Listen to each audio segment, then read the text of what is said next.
السلام عليكم ورحمة الله وبركاته. بسم الله الرحمن الرحيم. الحمد لله رب العالمين، والصلاة والسلام على سيد المرسلين وعلى آله وأصحابه أجمعين. قال رب اشرح لي صدري ويسر لي أمري واحلل عقدة من لساني يفقهوا قولي. Rabbi zidni ilma warzuqni fahma. Amma ba'du. Alhamdulillah, kita panjatkan puja puji syukur kehadirat Allah Subhanahu wa taala karena Allah telah memberikan peluang kepada kita untuk bermujalasah, untuk bermuwajjahah dalam majlis ilmu yang barakah ini, yang mana insyaAllah pada malam hari ini Ustaz akan memberikan penjelasan atau syarahan berkenaan dengan Ramadan atau puasa di bulan Ramadan. Sebentar lagi kita akan memasuki bulan yang sangat ditunggu-tunggu oleh umat Islam, yang mana bulan tersebut adalah bulan suci Ramadan. Bulan suci Ramadan ini berbeza dengan bulan-bulan yang lain. Kenapa?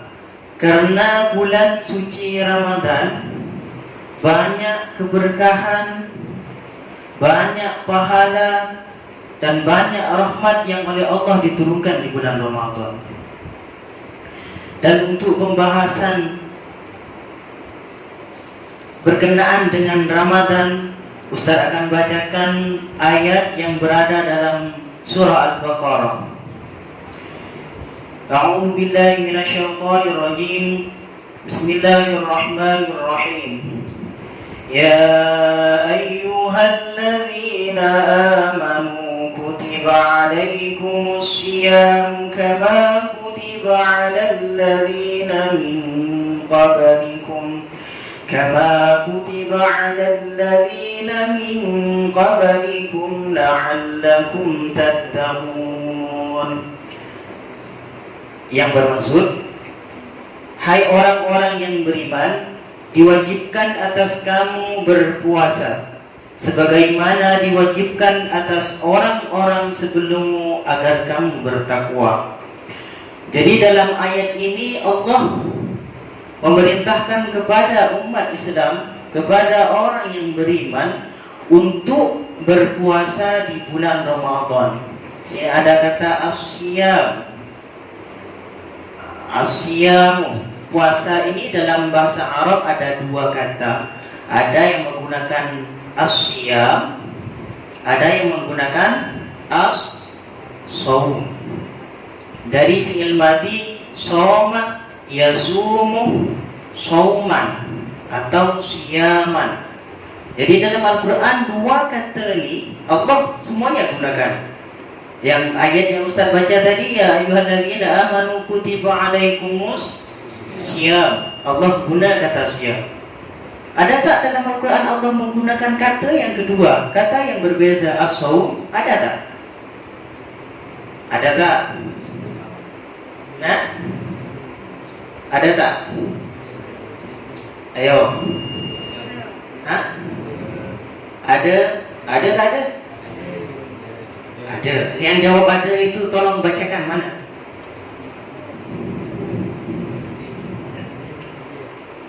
Puasa dalam bahasa Arab ada dua kata.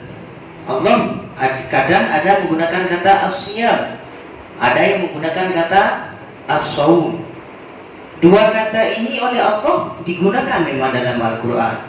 Yang asyam yang Ustaz baca tadi itu. Kalau kata as-shaum dalam Al-Quran, ayo juzuk 16. Ustaz beritahu juzuk 16 surah Maryam. Ini sudah juzuk Ustaz sudah sebut, surah Ustaz sudah sebut.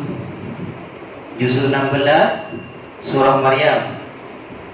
Sauman falan ukallima al-yawma insiya. Oke, Azrul apa? Sauman falan Saumam falan falan ukallimat yauma insi. Apa ayat sebelumnya itu? fa'atat Hah? fa'atat Apa ayat yang dari awalnya? Fakuli washrabi wa qurri aina fa imma tarayinna minal bashari ahadam fakuli inni nadartu lirrahmani sauma. Jadi dua kata ini ada Allah digunakan dalam Al-Quran, baik as-siyam ataupun as-saum, yang bermakna berpuasa. Lepas itu apa puasa itu? Puasa ini secara lughah atau secara bahasa ialah al-imsaku. Imsak, menahan. Secara bahasa puasa maknanya ialah menahan, al-imsak. Itu puasa. Secara istilah fiqh, apa yang dimasukkan dengan puasa itu? Puasa ialah menahan diri dari makan, minum, dan bersetubuh. Bermula dari fajar, terbitnya fajar hingga terbenamnya matahari. Jadi itu secara istilah fiqh. Di sini pun juga disebutkan dalam tafsir ini, yang disebutkan dengan puasa ialah menahan diri dari makan, minum, dan bersetubuh dengan niat yang tulus karena Allah. Itu yang dimasukkan dengan puasa secara istilah fiqh. Jadi tadi puasa secara bahasa lughatan ialah menahan, sedangkan secara istilah kalau ditanyakan apa pengertian atau definisi dari puasa ialah menahan diri dari makan, tak boleh makan, dari minum, tak boleh minum, dan bersetubuh. Bila bermulai dari keluarnya fajar sampai terbenamnya matahari, itu yang dimaksudkan dengan asyam, berpuasa. Dan di malam harinya kita niat berpuasa. Itu yang dimaksudkan dengan asyam atau berpuasa. Sambung, kama kutiba 'alal ladzina min qablikum, sebagaimana kata Allah, sebagaimana diwajibkan kepada umat-umat terdahulu. Jadi puasa ini bukan bermula kepada umatnya Nabi Muhammad atau syariatnya Nabi Muhammad dengan umatnya, bukan, tak. Akan tetapi umat-umat terdahulu, nabi-nabi terdahulu juga diberikan kewajiban yang sama, yakni berpuasa. Bezanya apa? Bezanya puasa kita umat Nabi Muhammad dengan puasa nabi-nabi sebelumnya beserta umatnya ini tidak sama macam kita. Kita wajib berpuasa di bulan Ramadan penuh 1 bulan. Akan tetapi umat-umat terdahulu tidak macam itu. Dia lain. Macam Nabi Daud, puasanya 1 hari puasa, 1 hari tidak puasa. Lepas itu puasa balik. Itu puasa Daud namanya. Ini 1 hari puasa, lepas itu tidak puasa, 1 hari puasa, lepas itu tidak puasa. Itu beza dia. Maknanya ada syariat tersendiri. Akan tetapi kewajiban puasa itu sama. Maknanya ada juga kewajiban berpuasa bagi umat-umat yang terdahulu. Macam itu. Apa maksud kita berpuasa ini apa? La'allakum tattaqun, kata Allah dalam ayat ini. Tujuan kita berpuasa, orientasi kita berpuasa ialah supaya kita bertakwa kepada Allah. Karena dengan berpuasa maknanya kita telah mematuhi perintah Allah. Takwa apa definisinya? Menjalankan perintah Allah dan menjauhi larangannya. Itu takwa. Jadi bila kita berpuasa maknanya kita telah bertakwa kepada Allah. Tujuan berpuasa ialah untuk bertakwa kepada Allah. Karena dengan berpuasa juga kita melatih diri kita melatih diri kita, menahan diri kita. Yang mulanya kita nak makan, kita tahan tidak makan pada siang hari. Yang mulanya rasa nak minum, biasa minum, siang hari kita tahan. Kenapa? Karena ikut perintah Allah. Yang biasanya suami istri bebas buat apa-apa, tapi siang hari bulan Ramadan tak boleh buat. Itu menahan diri. Itu makanya tujuannya ialah untuk bertakwa kepada Allah. Di bulan-bulan yang lain kita bebas makan, minum, bila-bila kita suka kita boleh. Akan tetapi di bulan Ramadan Allah beri kita latihan untuk berpuasa, untuk menahan dari makan, minum. Sebab makan dan minum ini adalah kebutuhan manusia, termasuk juga bersetubuh, kebutuhan syahwat manusia. Oleh Allah ditahan dulu. Waktu siang bulan Ramadan oleh Allah tidak diperbolehkan. Jadi bila kita patuh dengan perintah Allah kita berpuasa, maka insya Allah akan timbul benih-benih takwa dalam diri kita. Makanya kalau bulan puasa orang berlomba-lomba untuk berbuat kebaikan. Orang yang mula-mulanya hari-hari biasa tidak pergi masjid atau surau, bulan puasa mestinya pergi surau. Tengok bulan Ramadan kita punya surau, ramai orang datang. Solat subuh yang biasa sikit mesti penuh.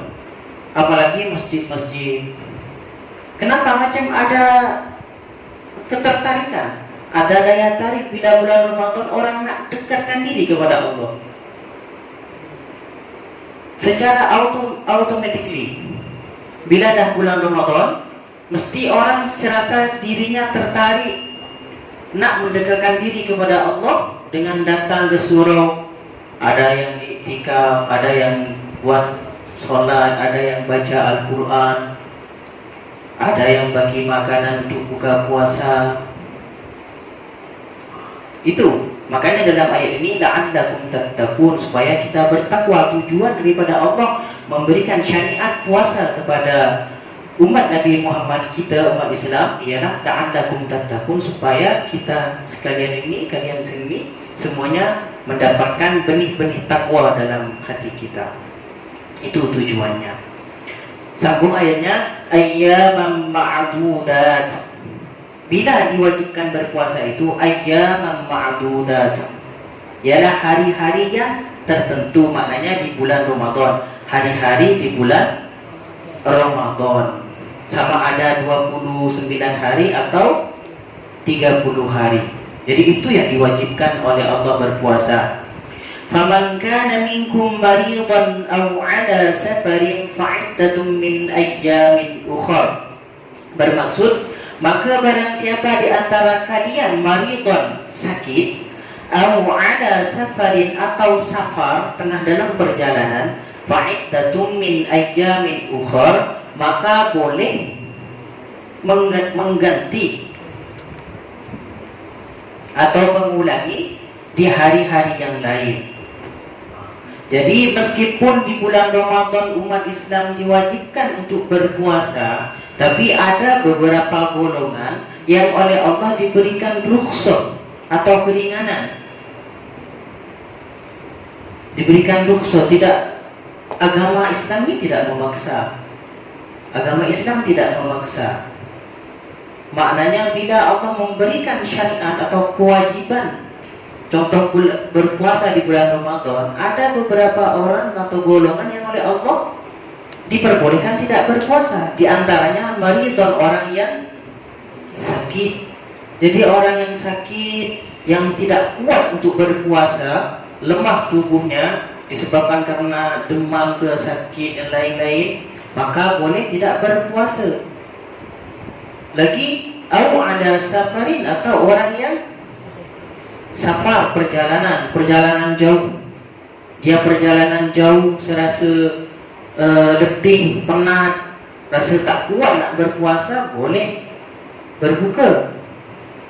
Fa'iddatun min ayyamin ukhra. Bila tidak berpuasa di bulan Ramadan disebabkan sakit atau dalam perjalanan, lagi orang yang hamil, perempuan hamil, ya kan, orang perempuan hamil, dia risau dengan anaknya kalau berpuasa, atau dia tubuhnya lemah sebabkan hamil, dia tak boleh berpuasa, boleh muka, boleh, maknanya boleh tinggalkan puasa.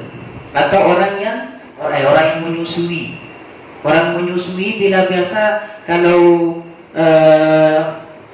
perempuan tengah menyusui, dia kena makan yang banyak atau ada vitamin-vitamin apa untuk menyuburkan air susu ibu itu untuk diberikan kepada anaknya.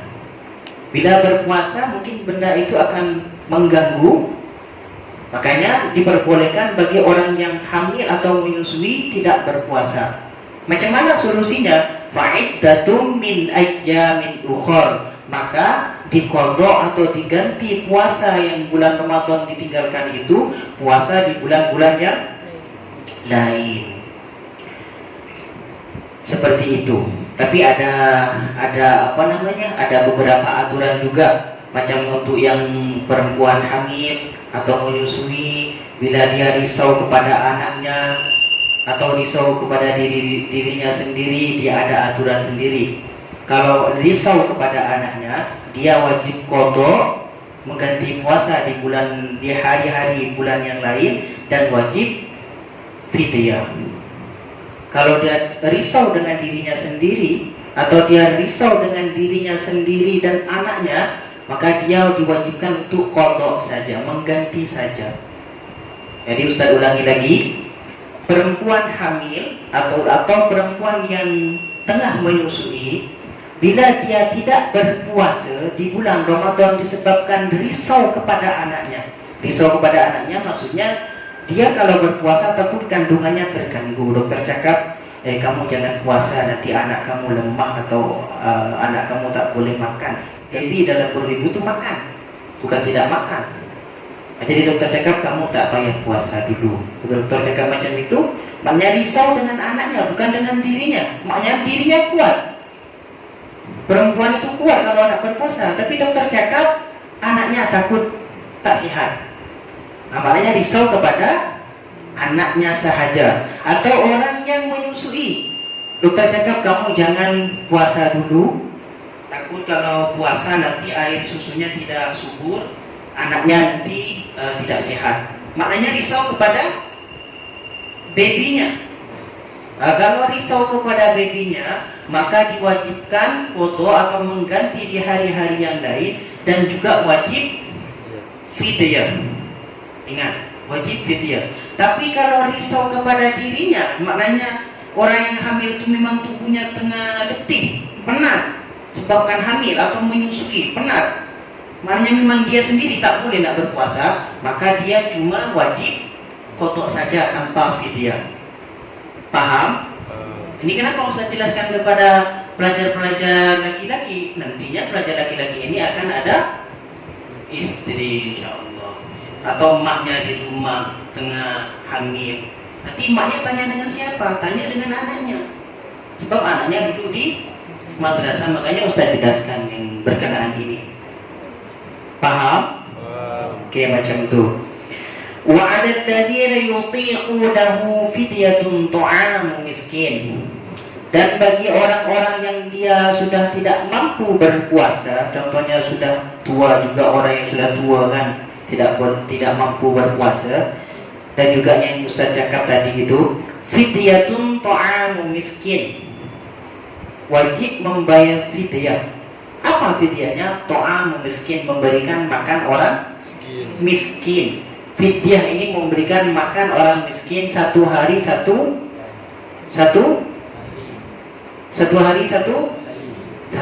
mud. Satu hari satu mud. Satu mud ini 675 kalau tak silap, 675 gram makanan. Kalau sini beras kan, beras lah. Kalau di Arab mungkin gandum kan. Macam itu. Kalau nak disederhanakan fidyah ini dalam bentuk duit, maka di Kuala Lumpur 4 ringgit sahaja. Jadi fidyah untuk Kuala Lumpur ialah 4 ringgit sahaja. Jadi tiap daerah berbeza-beza, mungkin di Perlis berbeza, mungkin di mana Terengganu berbeza.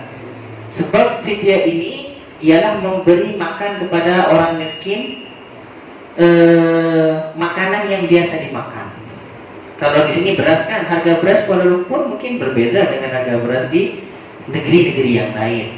Jadi kalau di Kuala Lumpur sudah tengok fidyah ialah 4 ringgit sahaja. Jadi fidyah itu memberikan makan kepada orang miskin. Kalau nak disederhana, nak mengguna duit tak ada masalah, pakai duit 4 ringgit yang itu diberikan kepada orang miskin. Seperti itu. Wa antasumu khairul lakum. Orang yang boleh berpuasa, orang yang safar tapi dia mampu berpuasa, atau orang yang sudah tua tapi masih ada kemampuan, khairul lakum. Wa antasumu, berpuasa khairul lakum, lebih baik. Dalam ayat ini, in kuntum ta'lamun, jika kalian mengerti, mengetahui. Macam tu. Oke, kita sambung juga ayatnya. Syahrul Ramadan alladzi unzila fihi al-Qur'anu hudan lin-nasi wa bayyinatin minal huda wal furqan. Syahrul Ramadan.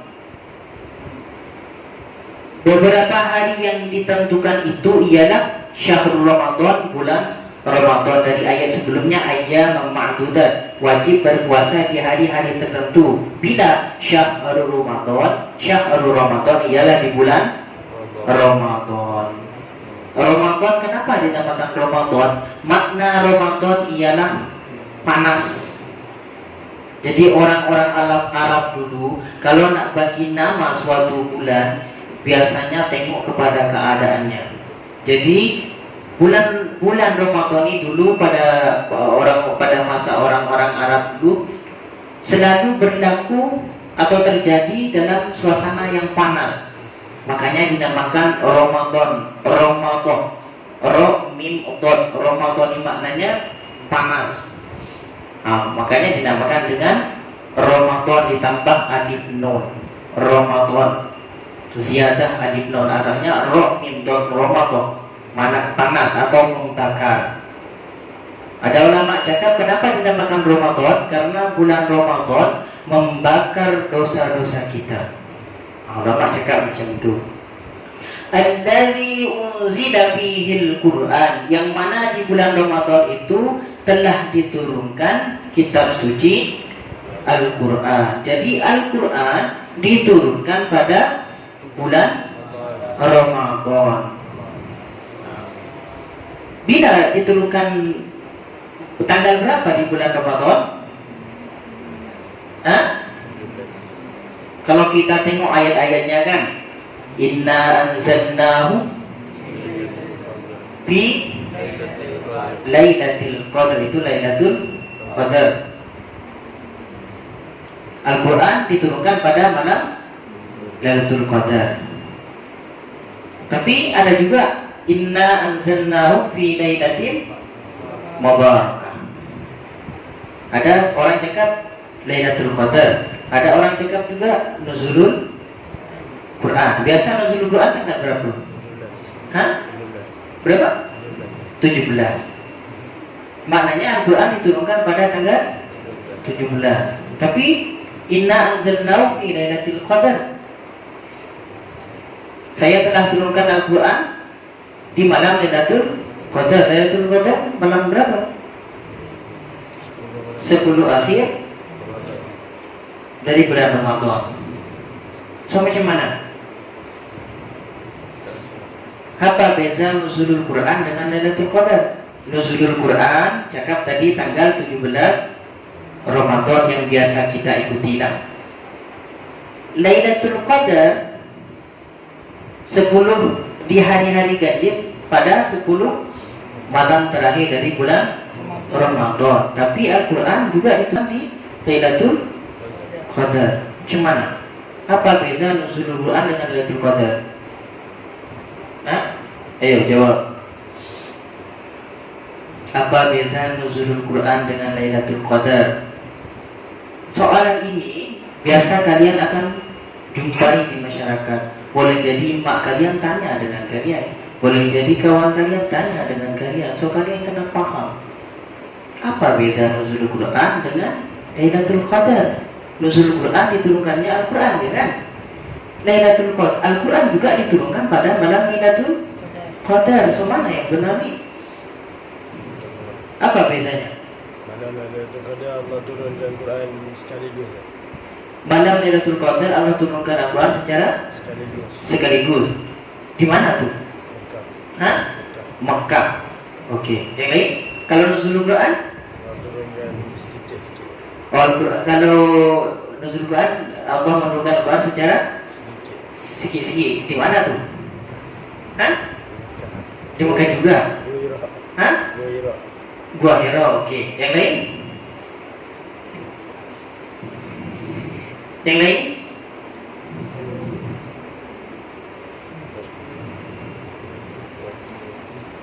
Yo, apa beza nuzul Quran dengan Lailatul Qadar? Nuzul Quran turunnya Al-Quran.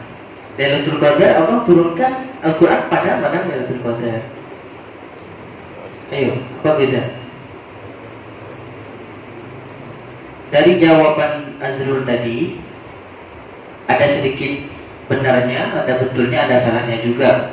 Yang Ustaz jelaskan, nuzulul Quran, turunnya Al-Quran, ini ialah di mana Al-Quran oleh Allah diturunkan dari Baitul Izzah, langit yang pertama, diturunkan atau diberikan kepada Nabi Muhammad secara beransur-ansur. Yang pertama kali diturunkan ialah di Gua Hiro. Apa ayatnya? Yang pertama kali? Hah?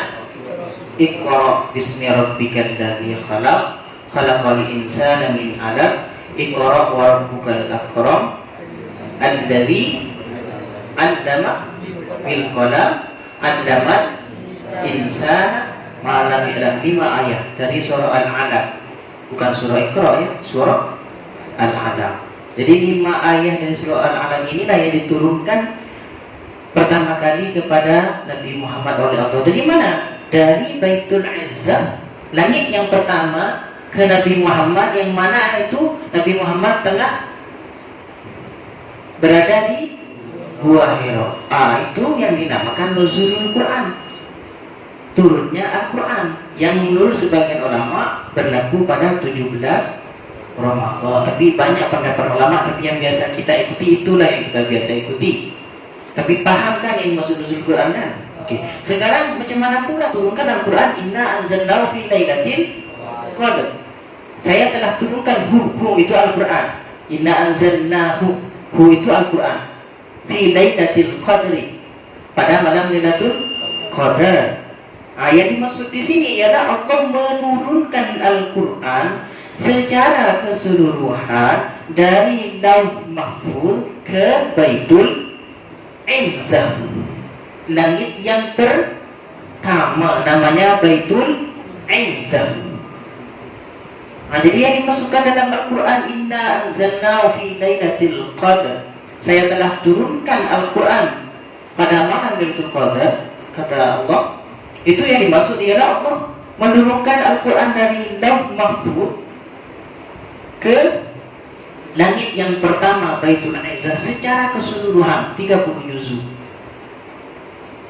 Paham?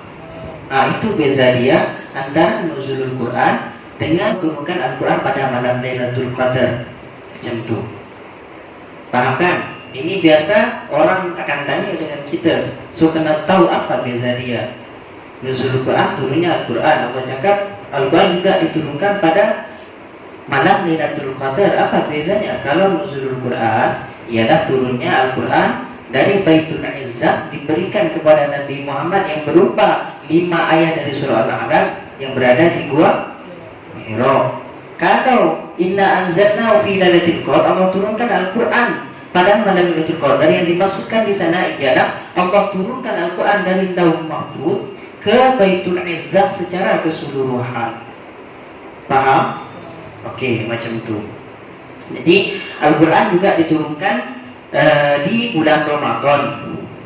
Dan bukan hanya Al-Quran saja, banyak juga kitab-kitab sebelumnya diturunkan di bulan Ramadan. Ustaz bacakan suatu hadis, unzilat suhufu Ibrahim fi awwali lailatin min Ramadan. Suhufnya Nabi Ibrahim juga diturunkan di malam pertama bulan Ramadan. Wa unzilatit Tauratu li sittin madainah min Ramadan.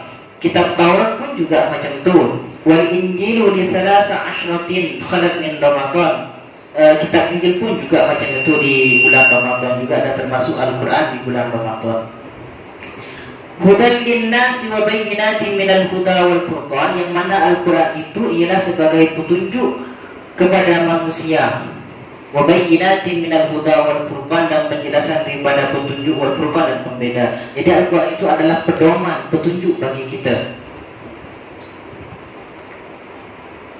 Faman syahida minkumus syahra falyasum, maka siapa yang menyaksikan bulan tersebut falyasum, maka berpuasalah. Ini maksudnya bulan Ramadan lah.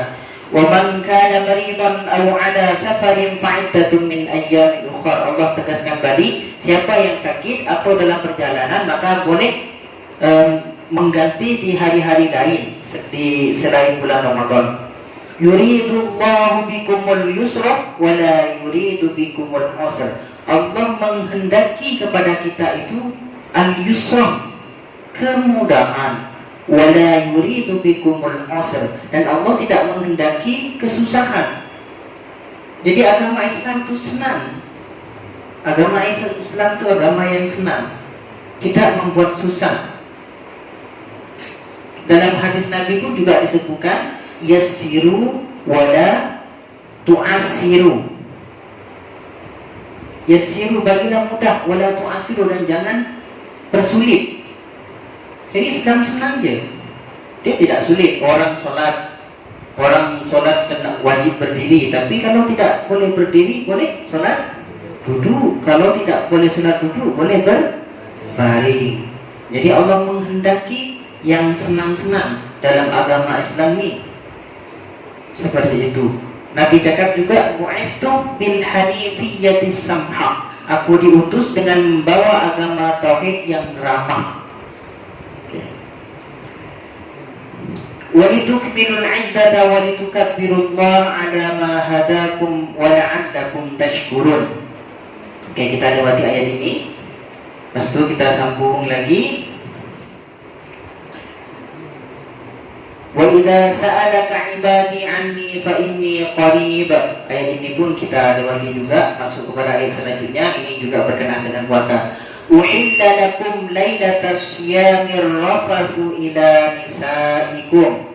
Maknanya dihalalkan bagimu pada malam hari puasa bercampur dengan istri-istrimu. Jadi di awal Ustaz dah cakap, berpuasa itu di bulan Ramadan, berpuasa itu kita kena menahan diri di makan, minum dan bersetubuh. Akan tetapi uhilla lakum, dihalalkan kepada kalian lailatas syiyami, malam Ramadan, malam harinya, ar-rafathu ila nisaikum, bercampur dengan istri-istrimu. Jadi malam harinya tak ada masalah. Siang harinya yang problem. Siang harinya yang tak boleh. Suami istri tak boleh siang harinya. Jadi kena jaga-jaga. Yang nak kahwin, elakkan jangan kahwin dekat-dekat Ramadan. Bahaya. Kahwin selepas raya itu okey lah. Macam Ustaz, insyaAllah lepas raya kahwin kan. Meskipun balik sebelum puasa, tapi bukan terus kahwin. Tak bahaya bulan puasa nanti. Susah. Tapi kalau terpaksa juga kahwin di bulan puasa, tak ada masalah. Siangnya aja yang tak boleh. Malamnya boleh, silahkan. Uhilla lakum lailatas syiyamir rafathu ila nisaikum. Yang dilarang itu siang harinya, malam harinya tak ada masalah, silahkan, kata Allah. Kalau buat siang harinya, ini yang problem. Dia batal puasanya, dia kena mengqadha atau mengganti, dan juga wajib kafarat. Bukan fidyah, bukan kafarat. Bukan fidyah, kafarat.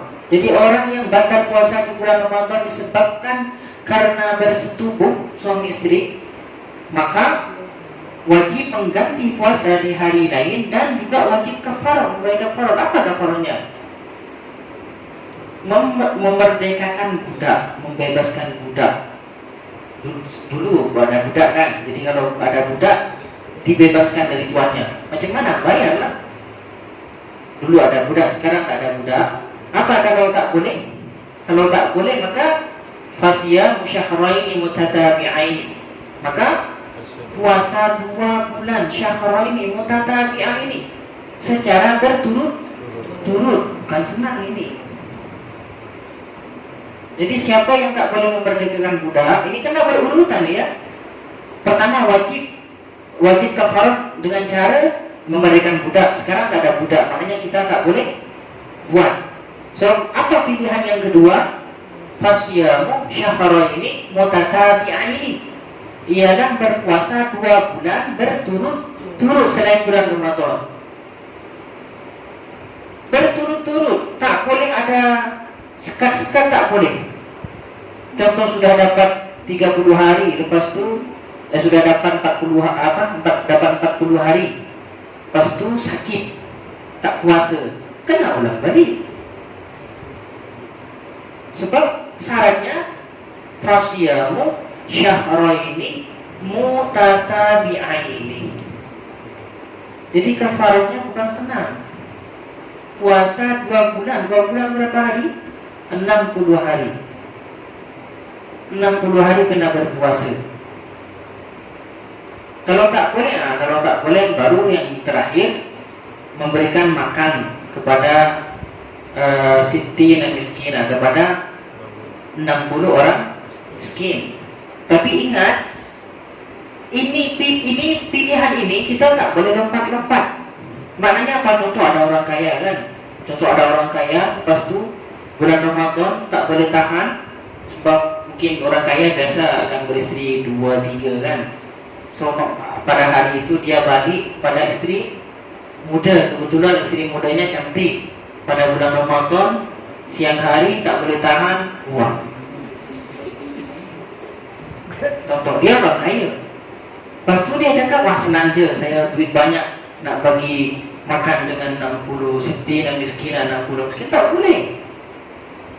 Kenapa? Karena dia masih boleh atau mampu berpuasa. So tidak boleh lompat-lompat, kena 3 ini.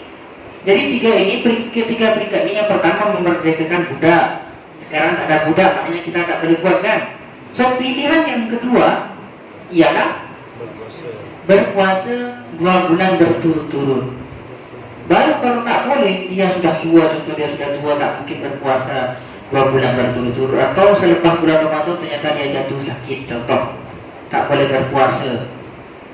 Maka baru pilihan yang ketiga. Jadi tak boleh orang kaya senang-senang je. Contoh terbatal puasa di bulan Ramadan karena bersetubuh, lepas tu nak bagi makan 60 orang miskin, tak boleh. Faham? Jadi kena jaga macam tu. Jadi Allah tegaskan di sini, wahilla lakum lailatus siyamir rafathu ila nisaikum. Malam hari no problem. Malam hari di bulan Ramadan suami istri bercampur atau bersetubuh tak ada masalah, boleh je. Asalkan jangan sampai subuh, lah, sebelum subuh. Ya, sebelum subuh, sahur macam tu. Ya, jangan sampai subuh, sebelum subuh. Okey. Hunna libasun lakum wa antum libasun lahun, kata Allah. Perempuan itu adalah pakaian untuk laki-laki, untuk kita. Sedangkan kita ni laki-laki, dia bawa antum libasun lahun adalah pakaian untuk perempuan, kiasanlah. Okey. Ayatnya Ustaz Ramjad. Wa kulu washrabu hatta yatabayyana lakumul khaytul abyad. Ni, wa kulu washrabu pada malam Ramadan ya. Wa kulu washrabu hatta yatabayyana lakumul khaytul abyad minal khaytil aswadi minal fajr. Maknanya Ustaz baca, maka sekarang ni, dan makan minumlah hingga terang bagimu benang putih dari benang hitam, yaitu fajar. Ini maksudnya di malam Ramadan. Wa kulu washrabu hatta yatabayyana lakum al-khaytul abyadu minal khaytil aswadi minal fajr. Maknanya selepas maghrib itu kita boleh makan malam, lepas itu teng sahur sampai hatta yatabayyana lakum al-khaytul abyadu minal khaytil aswadi minal fajr, sampai jelas kepadamu benang putih dari benang hitam. Ini kata kiasan ya. Ini kata kiasan. Minal fajr, dari fajar maksudnya sehingganya keluar fajar. Jadi kita boleh makan, dan di bulan Ramadan orang berpuasa ini kita disunahkan untuk makan sahur. Kita disunahkan makan sahur, dan disunahkan makan sahur ini mengakhirkan makan sahur. Kenapa kena makan sahur? Karena Nabi cakap tasahharu fa inna fis sahur barokatan, yang bermaksud makan sahurlah kalian karena di dalam sahur itu terdapat berkah. Jadi bukan Nabi suruh, syariat Islam suruh untuk bersahur itu bukan saja nak bagi kita kenyang ke kuat puasa, bukan saja itu saja, tak. Tapi barokah, ada berkat dalam sahur itu.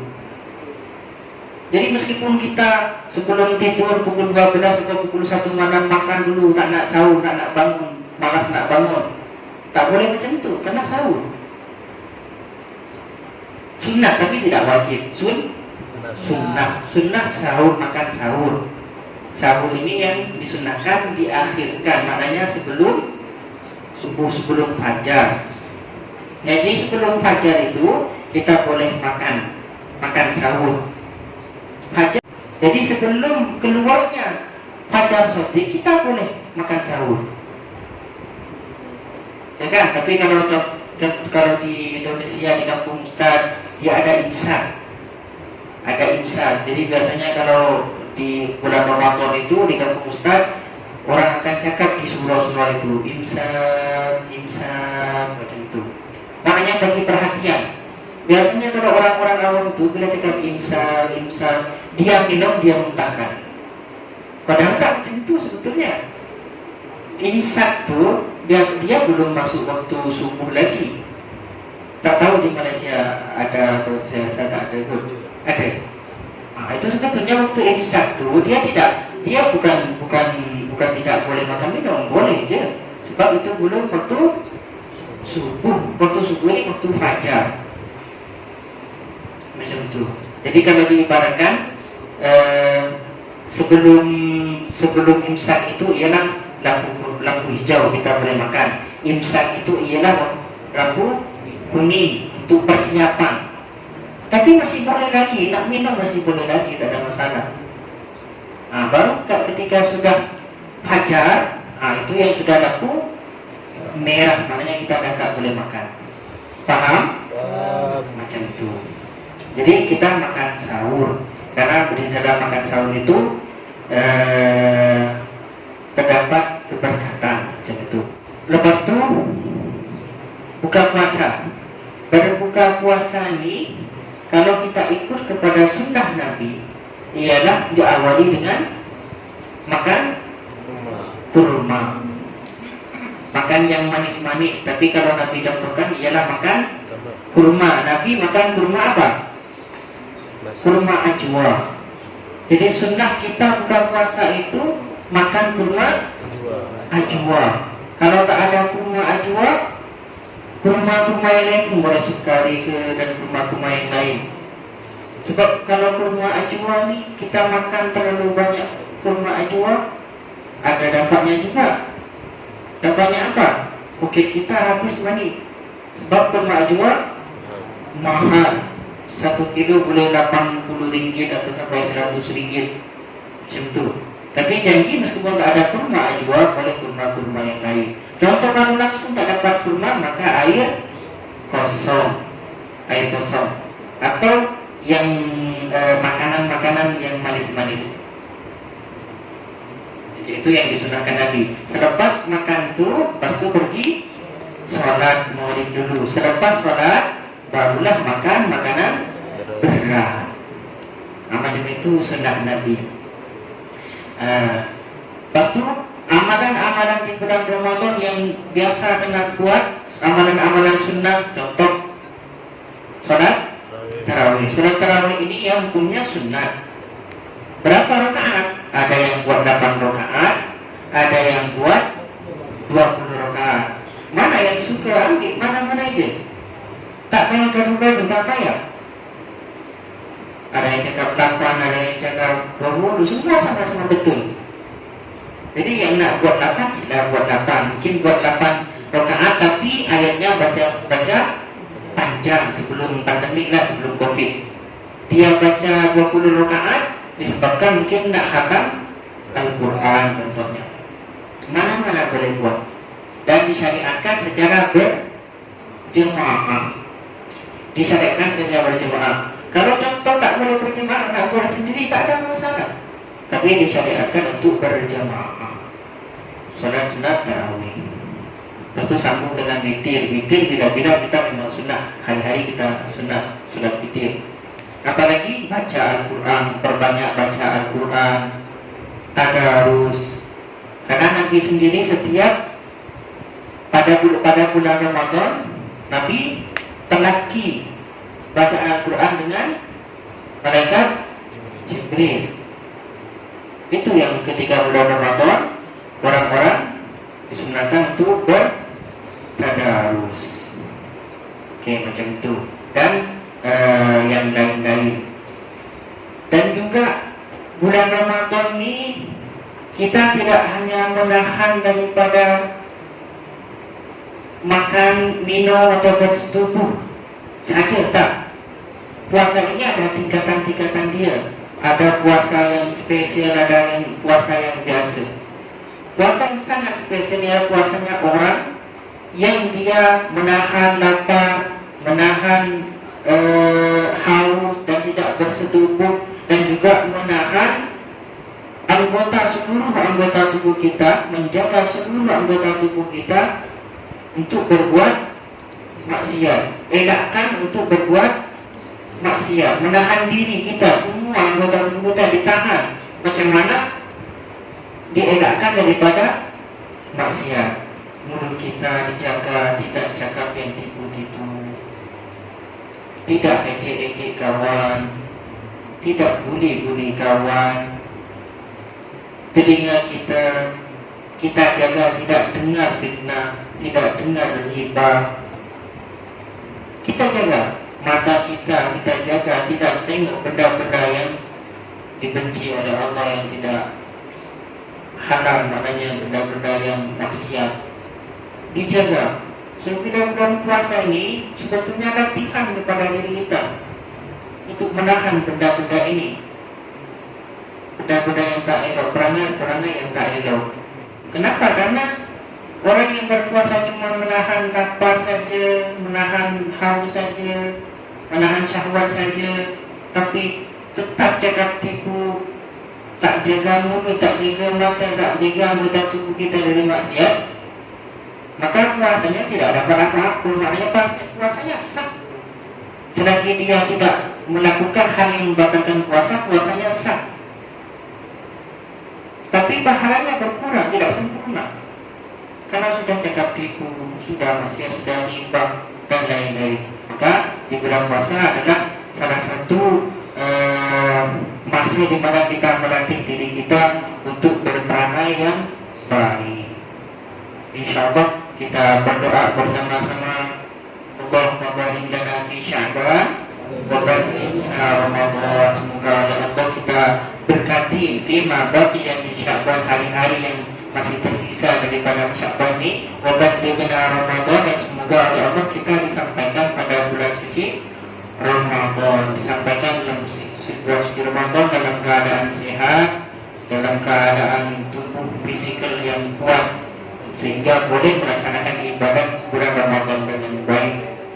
Okey, mungkin itu saja yang boleh Ustaz kongsikan dengan adik-adik pelajar. Selepas azan nanti kita sambung dengan soalan-soalan, jawapan soalan-soalan pula insyaAllah. Wabillahi taufiq wal hidayah. Assalamualaikum warahmatullahi wabarakatuh. Bismillahirrahmanirrahim. Di sini ada beberapa soalan berkenaan problematika atau permasalahan bulan Ramadan atau puasa di bulan Ramadan. Soalan yang pertama, waktu paling afdol bayar zakat bulan puasa. Oke, ini pertanyaan, bila waktu yang paling afdol untuk membayar zakat fitrah. Oke, ini zakat fitrah. Zakat ada dua, ada zakat fitrah, ada zakat mal. Ada zakat fitrah, ada zakat mal, zakat harta, mal ini harta. Jadi ada zakat harta, ada zakat fitrah. Zakat fitrah ini zakat yang kita keluarkan di bulan Ramadan. Dan soalannya, waktu paling afdol bayar zakat bulan puasa ialah selepas maghrib atau selepas terbenamnya matahari di hari terakhir bulan Ramadan. Sampai bila? Sampai sebelum sholat raya. Itu yang paling afdol sekali membayar zakat. Masa itu paling afdol untuk bayar zakat. Kenapa paling afdol di masa itu? Karena di zakat ini kita nak keluarkan, kita berikan kepada siapa? Kepada fakir miskin kan? Kepada fakir miskin, kepada asnaf yang 8 itu. Kepada asnaf yang 8. Tapi yang utama sekali fakir miskin kan? Pada fakir miskin yang utama sekali katakan fakir miskin lah. Nah, di hari itu esok ialah hari raya. Mestinya kalau hari raya ini macam mana? Happy-happy kan? Mestinya happy-happy, biasanya baju baru, ya kan? Makanan yang sedap-sedap. Oleh itu, orang yang tidak mampu, orang yang fakir miskin ini, semestinya di hari itu juga mendapatkan kebahagiaan ini. Maknanya boleh beli baju, boleh dapat makanan sedap, dapat makan lah. Makanya orang di bayar zakat yang paling afdol ialah ketika selepas maghrib hari terakhir bulan Ramadan. Maknanya sudah masuk satu Syawal itu, selepas maghrib itu sampai sebelum sholat raya, di situ yang paling afdol. Nah, tapi yang nak bayar sebelum-sebelumnya tidak ada masalah, boleh saja. Jadi yang paling afdol di masa itu. Jadi jawaban dari soalan ini, waktu paling afdol bayar zakat bulan puasa ialah di hari terakhir pada bulan Ramadan, masuk sudah satu Syawal selepas maghrib itu, sudah masuk satu Syawal selepas maghrib hingga sebelum sholat raya. Kalau sudah sholat raya tak boleh. Tak boleh. Paham? Soalan yang kedua, terbuka puasa awal tanpa sedar. Maksudnya kira ada suara-suara di masjid atau di surau. Ingat itu azan. Akan tetapi ternyata bukan azan. Maknanya terbuka puasa awal tanpa sedar lah. Ingat sebab mungkin sangat haus, sangat lapar. Itu sudah ada bunyi saja di surau, bunyi di surau atau di masjid, ingat dah azan. Akan tetapi pengumuman ternyata iklan, ternyata dia disebabkan terlalu lapar terus termakan. Bagaimana hukumnya yang macam itu? Kalau dia buat benda itu tanpa disengaja, dia tidak ada masalah. Tahu-tahu maknanya diingat sudah ada dan ternyata itu bukan azan, terus muntahkan dia, jangan telan, muntahkan saja. Jangan telan, stop dulu. Jika dia sedar, sebab ingat dah puasa kan, dah buka puasa kan. Sama dengan orang yang lupa, sama orang dengan lupa termakan di bulan Ramadan siang hari, masuk dapur tahu-tahu di sana ada biryani terus makan, contoh terlupa bahwasanya bulan Ramadan, apakah batal puasanya? Kalau tidak sengaja, tidak batal, tak ada masalah. Itu rezeki dia Allah bagi. Jadi tapi jangan dibuat-buat juga. Jangan lepas itu kalian tidur, lepas itu disediakan makan di dekat-dekatnya, jangan. Maksudnya dia terbangun, ada makanan terus makan, makanya lupa. Jangan itu dibuat-buat, lupa yang dibuat-buat. Tak, yang macam itu memang lupa, betul-betul lupa. Karena manusia ini memang tempatnya lupa. Al-insan, bahasa Arabnya manusia apa? Al-insan itu daripada nasiyah. Nasiyah apa maknanya? Lupa. So, manusia ini memang wataknya ialah lupa. Jadi kalau kita terlupa makan atau minum di bulan Ramadan, tak ada masalah, tidak batal. Tapi jangan dilanjut. Maknanya bila sudah tersedar saya puasa di bulan Ramadan terus makan. sudah masuk mulut, ingat terus terasa kita. Jangan, kalau sudah ingat terus muntahkan. Paham? Macam itu. Contoh lagi, Ustaz, macam mana kalau kita tengah sesemangat, lepas itu kita gunakan apa ini? Inhaler itu. Macam mana hukumnya? Kalau guna itu tidak batal. Itu tidak batal, tidak membatalkan ya. Yang buat inhaler itu tidak membatalkan. Suntik, macam mana suntik? Injection. Hah? Itu yang injection orang sakit, lepas itu dia tetap puasa, lepas itu pergi dokter berbagi injek, macam mana? Hukumnya orang berbeza pendapat. Ada orang-orang mereka wudhu cakap batal, tapi orang-orang yang masa sekarang cakap tak batal. Disebabkan bukan masuk daripada rongga yang terhubung. Rongga yang terhubung ini mulut, hidung, telinga, tubuh. Nah, jadi orang di mana sini kan? Nah, itu makanya orang cakap tak batal. Dan injek itu untuk obat, bukan untuk memperkuat stamina. Contoh orang impus itu kan, dia bukan dari rongga ini bukan dari ini je, tapi obat itu impus itu untuk memperkuat tubuh kita. Makanya itu sama dengan saja makan. Nah, itu batal. Jadi kalau cuma injek untuk obat saja tak ada masalah. Paham? Oke, macam itu. Yang inhaler itu juga pun itu tidak ada masalah. Oke, macam itu. Soalan selanjutnya, kalau mimpi terkeluar air mani, mandi lepas azan boleh ke Ustaz? Oke. Orang yang keluar mani malam hari, ya, ini malam hari, bertanya malam hari.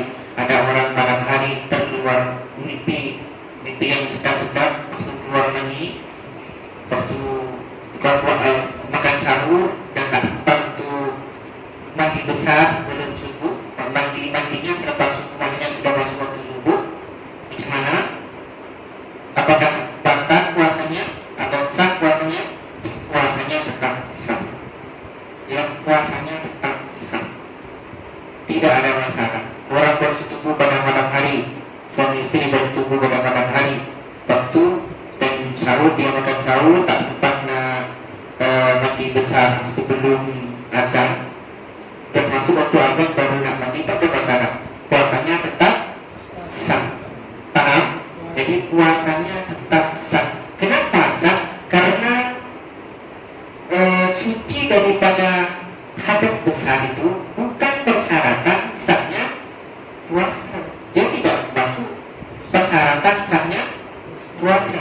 Makanya orang dalam keadaan junub, dalam keadaan hadas besar, dia boleh berpuasa.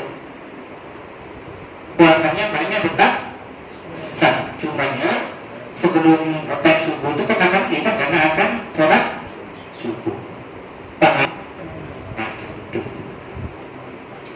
Kalau sudah puasa, seorang selanjutnya, kalau sudah puasa setengah hari, lepas itu was-was sudah niat ke atau belum? Oke, ini was-was tentang niat.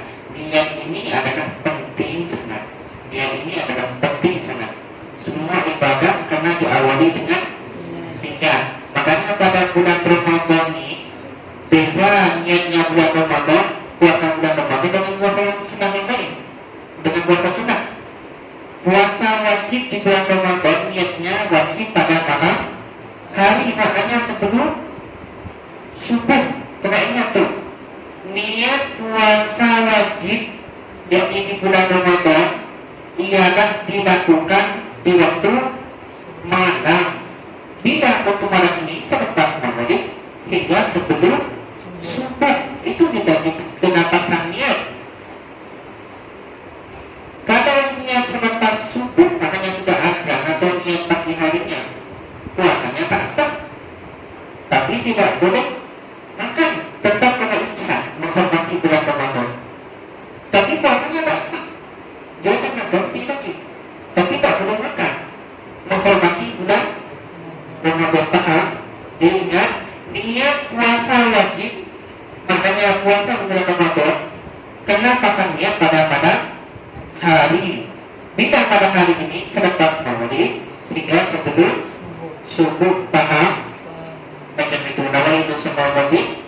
ini bagi syahri Ramadan di sanati tidak terhadap yang pakai bahasa Madura sudah punya bahasa Madura.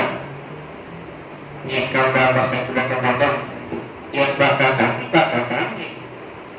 yang bahasa Melayu pada masalah ya niat dalam hati. Paham? Beda dengan puasa sunnah. Kalau puasa sunnah boleh berniat pada siang harinya sebelum zuhur. Jadi Nabi dulu pernah tanya kepada istrinya, adakah makanan hari ini? Istrinya cakap tak ada, oke saya berpuasa. Gitu. Makanya niat pada masa itu. Itu kalau puasa sunnah. Tapi kalau puasa wajib tak boleh. Puasa wajib niatnya pada malam hari. Nah, makanya ini soalannya, kalau sudah puasa tengah hari lepas itu was-was sudah niat ke atau belum? Nah ini bagaimana caranya? Kita malam pertama di bulan Ramadan kita niatkan puasa penuh. Pada malam pertama di bulan Ramadan kita niatkan puasa penuh 1 bulan. Bagaimana niatnya? Niat saja aku niat puasa di seluruh hari pada bulan Ramadan tahun ini, wajibkan atau tak ada macam itu ya. Jadi malam pertama pada bulan Ramadan kita niatkan puasa penuh, sehingga bila pada malam harinya kita terlupa tak niat, maka puasanya tetap sah. Paham? Jadi ingat, nanti malam pertama pada bulan Ramadan niatkan puasa itu puasa 1 bulan penuh. Sahaja aku puasa di hari-hari bulan Ramadan penuh tahun ini, wajibkan Allah Ta'ala macam itu. Tapi nanti pada berikutnya pasangnya pun tidak ada masalah. Itu solusinya, jangan sampai berlaku macam ini. Kalau dia was-was niat ke tak niat, ternyata kalau tidak was-was macam ini, puasanya tak sah. Ya, tak puasanya tidak sah karena niat. Contoh orang ambil wudhu kan, wudhu lepas ambil wudhu nak sholat, dia was-was, saya tadi ada niat ke tak niat? Nah itu wudhunya tidak sah. Paham? Beza kalau dia was-was, saya tadi basuh tangan ke tak basuh tangan, itu wudhunya tetap sah, dianggap basuh tangan. Tapi kalau niat tak macam itu, makanya hati-hati dengan niat. Kalau yang jadi was-was itu niat, maka batal, makanya tak sah.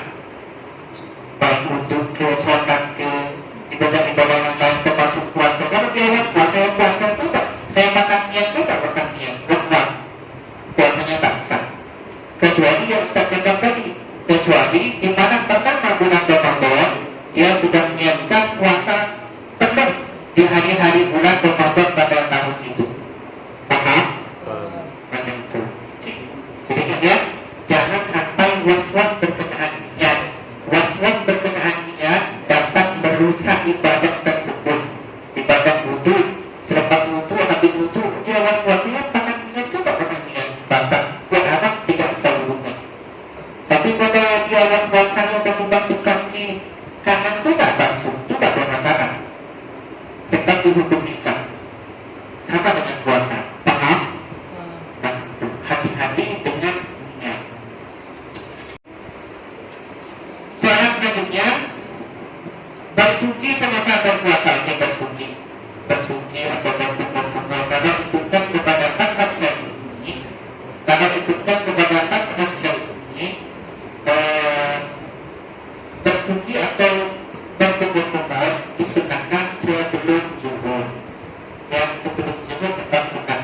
Tapi selepas zuhur, kalau ikutkan mazhab Syafi'i, dia makruh atau tak, tidak sunnah dah. Paham? Itu mazhab Syafi'i. Tapi orang-orang lain tetap berbolehkan. Bersuci selepas zuhur tetap sunnah. Tapi kalau mazhab Syafi'i, sebelum zuhur tetap boleh, bersunnah, selepas zuhur tak boleh. Tak boleh, maknanya makruh. Maknanya sudah tidak ada sunnah. Paham? Oke, kalau air masuk dalam telinga tanpa sengaja, masuk ke dalam telinga. Kalau tanpa sengaja, maknanya apa? Kalau